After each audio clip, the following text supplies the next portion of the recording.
আসসালামু আসসালামু আলাইকুম ভিউয়ার্স। আমরা এখন হচ্ছে 100 প্লাস সংখ্যার আমরা খুব সহজে বর্গ করব, খুব ইজি।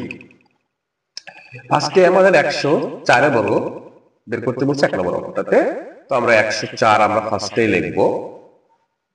তারপরে যে এই যে 4 আছে এই 4 আমি অ্যাড করব, ওকে? করার পরে তাহলে ক্যালকুলেশন করলে হবে আমাদের 108। তারপরে এই যে 4 কে যদি আমরা বর্গ করি তাহলে কত হবে? 16। তাহলে এখানে বসাই দিব, ওকে?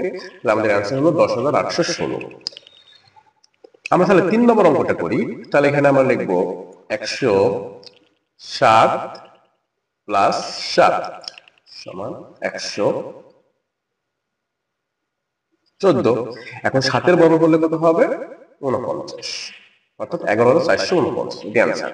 তাহলে 2 নম্বর অঙ্কের आंसर কত হবে অবশ্যই কমেন্ট বক্সে জানাবেন। আর ভিডিওটি ভালো লাগলে ফেসবুক ফলো করবেন এবং আমার ইউটিউব চ্যানেল অবশ্যই সাবস্ক্রাইব করবেন এবং ভিডিওটি লাইক কমেন্ট অবশ্যই শেয়ার করবেন।